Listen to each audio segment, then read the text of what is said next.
warahmatullahi wabarakatuh. Wah, Bismillah, alhamdulillah, wassalatu wassalamu ala rasulillah, wa ala alihi wa sahbihi wa mawalah, amma ba'du. Halo sahabat Kakak Media dimanapun Anda berada, senang sekali kali ini kita dapat berjumpa lagi di program yang kita nanti-nantikan, yakni program kajian Kakak Media. Bersama saya April, yang akan menemani sahabat Kakak Media selama kajian ini berlangsung. Jika kita membahas mengenai pusat ilmu pengetahuan, mungkin sebagian besar dari kita langsung mengarah kepada negara-negara yang berada di Eropa. Namun, apakah kalian tahu bahwa Islam pernah menjadi pusat ilmu pengetahuan di dunia, bahkan juga pernah memimpin peradaban dunia? Namun sayangnya, Islam mengalami kemunduran hingga saat ini. Kira-kira apa saja faktor yang menjadi pengaruh kemunduran Islam itu sendiri, serta bagaimana kita sebagai mahasiswa yang katanya menjadi agent of change atau agen dari perubahan dalam menghadapi hal tersebut. Maka dalam kajian kali ini kita akan bersama-sama membahas hal-hal tersebut bersama narasumber yang sangat luar biasa. Beliau adalah Kak Ashim Prasetyo. Mari langsung saja kita sambut bersama-sama. Halo, Assalamualaikum Kak Pras. Waalaikumsalam. Bagaimana kabarnya hari ini? Alhamdulillah. Iya, baik. Sebelumnya kami ucapkan terima kasih karena Kak Pras sudah menyempatkan hadir bersama saya dan juga tim di sini untuk menyapa dan juga memberikan kajian kepada sahabat Kakak Media sedang menonton. Baik, seperti yang sudah saya singgung di awal tadi, kita akan membahas mengenai bagaimana Islam itu bisa menjadi pusat ilmu pengetahuan. Lalu apa saja faktor yang mempengaruhi kemunduran Islam, serta bagaimana reaksi kita atau bagaimana sih kita seharusnya dalam menghadapi hal tersebut. Mungkin sebelum kita bahas lebih lanjut lagi, kita ke sejarah singkatnya dulu. Kira-kira bagaimana sih sejarah singkat dari peradaban Islam itu sendiri? Oke, terima kasih banyak waktunya, Mbak April. Iya. Nah, kemajuan Islam dimulai dari berkembang pesatnya dinasti Abbasiyah pada masa pertengahan waktu itu. Dinasti Abbasiyah memulai peradaban Islam dengan sangat masif pada zamannya, terbukti pada banyaknya kitab-kitab umat Islam yang diterjemahkan ke bahasa Yunani. Pada zaman itu, Islam sangat gencar dalam menyebarkan keilmuan, tidak hanya keilmuan keagamaan Islam saja, tetapi seluruh fan keilmuan seperti filsafat, sastra, dan lain-lain. Seperti yang kita kenal, beberapa tokoh keilmuan keislaman pada masa keemasan Islam, seperti Ibnu Sina yang dipanggil Avicenna pada masanya, karena beliau terkenal sangat tidak hanya di keislaman, tetapi di Eropa juga sebagai bapak kedokteran. Begitupun dengan yang lainnya. Jadi Islam itu dimulai dari dinasti Abbasiyah, kemudian dilanjutkan dengan dinasti-dinasti setelahnya, meskipun terjadi beberapa kemunduran sedikit. Jadi pada saat itu, ulama tidak hanya fokus kepada kajian yang membahas tentang Islam saja. Seperti yang ada di Al-Quran, kata Iqra itu berarti sangat luas. Membaca tidak hanya secara tekstual, membaca apa yang ada di Al-Quran, tetapi membaca isi dunia. Contohnya, membaca anatomi tubuh, maka kita butuh ilmu yang dinamakan biologi, begitu dan seterusnya. Okay. Berarti kata Iqra atau bacalah ini sudah diserukan oleh pendahulu-pendahulu Islam. Dan ini mungkin selaras dengan kalimat yang sering sekali kita dengar bahwa membaca adalah jendela dunia. Ini jadi selaras dengan kalimat yang sudah dikatakan oleh Kak Pras tadi tentang Iqra, bacalah. Namun seperti yang kita tahu bahwa sekarang kita hidup di masa kemunduran Islam. Apa sih kira-kira faktor-faktor yang menjadi pengaruh dari kemunduran Islam itu sendiri? Mungkin Kak Pras bisa jelaskan.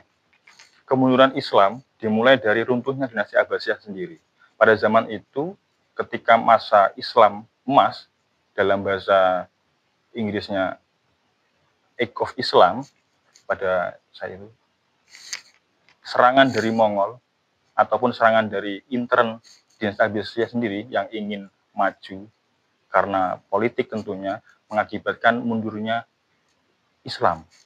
Pada saat itu dimulai juga dengan adanya perang salib, di mana umat Islam kalah. Kemudian kitab-kitab Islam dibakar, sehingga tidak ada yang tersisa di antara kitab-kitab yang sudah ditulis oleh ulama pada zaman saat itu, kemudian diakuisisi oleh beberapa tokoh Eropa. Sehingga pada zaman ini, sejarah-sejarah menulisnya, penemuan-penemuan terbaru adalah orang-orang Eropa yang sebenarnya itu sudah ditemukan oleh ulama-ulama Islam pada zaman itu. Lalu selanjutnya ada lagi kemunduran Islam itu kira-kira disebabkan oleh faktor apa lagi? Kemudian di zaman sekarang kemunduran Islam tentunya salah satunya ada irisan dari teknologi juga. Banyak dari pemuda tidak hanya Islam sebenarnya, tapi karena kita sangat besar di seluruh dunia, pemanfaatan teknologi yang tidak sesuai dengan kegunaannya menyebabkan kita semakin lama semakin enggan untuk belajar. Contoh kasus doom scrolling yang sangat-sangat populer sekarang menyebabkan law of attraction manusia itu berkurang karena semakin seringnya video-video pendek dan lain-lain, akhirnya untuk membaca buku yang agak lama itu semakin bosan.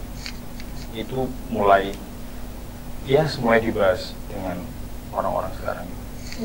Jadi seharusnya adanya kemajuan digitalisasi ini menjadi kayak penyongkong dari kemajuan Islam, tapi malah sebaliknya Islam bisa mundur karena adanya kemajuan digitalisasi. Lalu bagaimana sih kira-kira seharusnya sikap kita sebagai mahasiswa nih ya? Seharusnya kita tuh bagaimana ketika kita menghadapi digitalisasi di bidang pendidikan ini?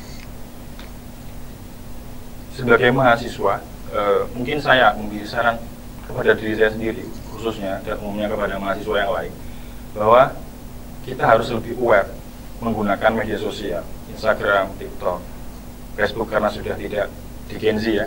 Betul. Kita lebih aware, kita lebih yakin bahwasanya itu seharusnya sesuatu yang bisa menyokong kita untuk belajar, bukan sesuatu yang menyebabkan kita mundur dan lalai untuk belajar.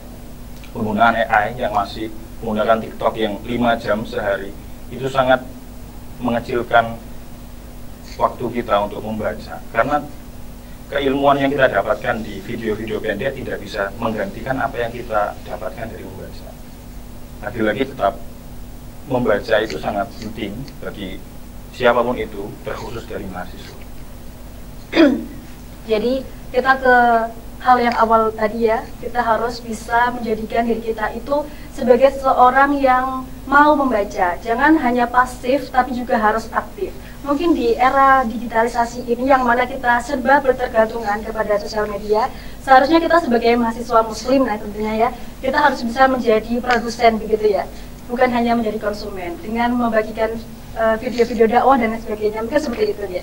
Dan terakhir sebelum itu, kita kan sering sekali mendengarkan kalimat bahwa mahasiswa adalah agent of change atau agen dari perubahan. Kira-kira tuh perubahan seperti apa sih Kak yang harusnya kita bawa? Atau hanya bisa lulus cepat, atau bisa hanya dengan kerja enak, seperti itu. Kira-kira perubahannya ini perubahan seperti apa yang harus kita bawa? Oke, mahasiswa adalah agen of change. Kita melihat di Indonesia sekarang, pemerintah sangat-sangat menyongsong adanya Indonesia emas di tahun 2045. Jika dihitung dari usia kita sekarang, 2045 itu usia kita. Betul. Ketika saat itu. Jadi agent of change tidak hanya dari sudut pandang Islam kemudian dunia, tapi lebih kecil lagi atau lebih umumnya lagi yang bisa kita tingkatkan adalah bagaimana kita bisa membersamai pemerintah dalam menyongsong 2045 menjadi Indonesia emas. Karena jika kita tidak keluar dari zona nyaman kita dalam doom scrolling itu, Indonesia emas hanya impian belaka. Tidak Indonesia emas, tapi malah Indonesia cemas. Lagi-lagi satu yang harus kita lakukan adalah sikap aware kita terhadap kasus doom scrolling itu. Jadi dalam menyikapi adanya digitalisasi di bidang pendidikan di bidang manapun, kita sebagai konsumen harus bijak dalam menggunakan media sosial dan lain sebagainya. Dan kalau bisa, kita sebagai mahasiswa muslim ini jangan hanya pasif dengan menjadi konsumen saja, tapi juga harus bisa menjadi produsen dengan membagikan hal baik. Seperti itu ya kurang lebih. Namun sebelum kita akhiri perjumpaan kita pada kali ini, apakah Kak Pras ingin menyampaikan sepatah dua patah kata kepada teman-teman kakak media yang sedang menonton? Silahkan. Oke, teman-teman kakak media semua, saya mewakili mahasiswa maupun pelajar di Indonesia, sangat-sangat menginginkan untuk kita berjuang bersama-sama mewujudkan apa yang sudah pemerintah canangkan, Indonesia Emas 2045. Karena jika tidak kita, siapa lagi? Dan jika tidak sekarang, kapan lagi? Mungkin itu saja Kak April. Baik, jika tidak kita, siapa lagi? Jika tidak sekarang, kapan lagi? Baik Kak Pras, terima kasih atas kesempatan yang luar biasa ini. Semoga kita semua diberikan kesehatan agar diberikan kesempatan untuk bertemu lagi di lain waktu. Terima kasih sahabat KK Media sudah menonton. Semoga kajian kali ini bermanfaat. Saya Aprilia dan juga mewakili tim KK Media pamit undur diri. Wassalamualaikum warahmatullahi wabarakatuh.